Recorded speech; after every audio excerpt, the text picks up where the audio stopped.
30 years of changes in law have brought the private sector into the NHS in England as partners at every level of the organisation.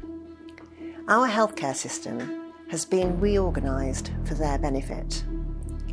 COVID has highlighted how keen the government is to give contracts to private providers, including those who have no previous experience in the NHS or in healthcare at all.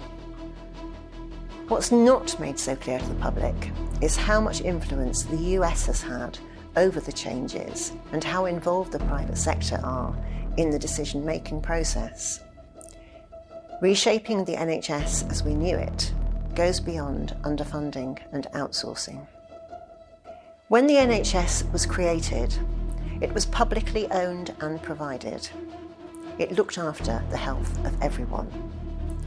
But changes in law since then mean that in England it's now a healthcare marketplace.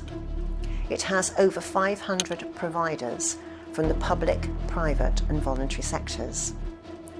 They compete for contracts.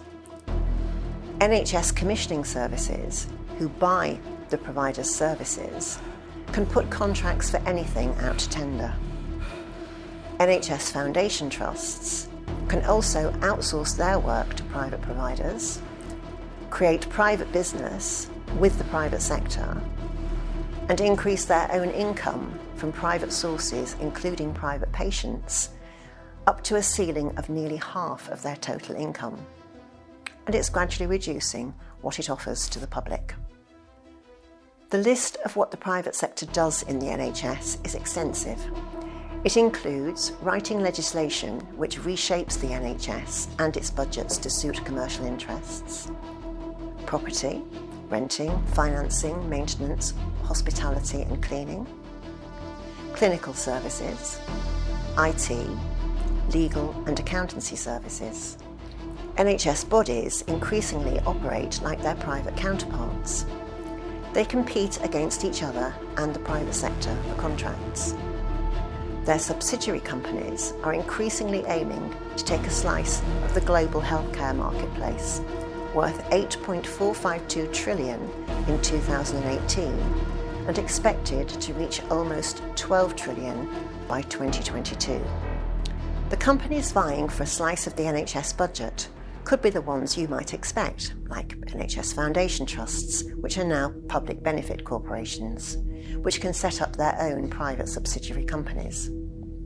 They could be familiar names like Virgin, or less familiar ones like US company Centene.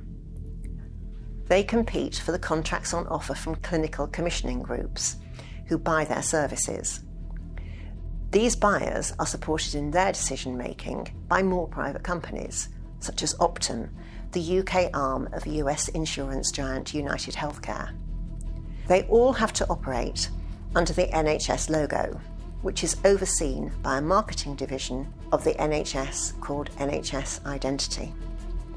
According to a 2018 poll, Conservative MPs are up to 3 times less likely than their Labour counterparts to understand terminology associated with their own NHS reforms.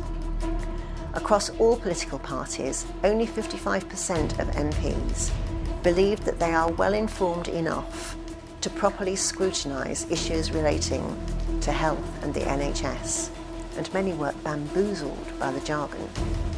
Does your MP understand it? Send them this video and ask.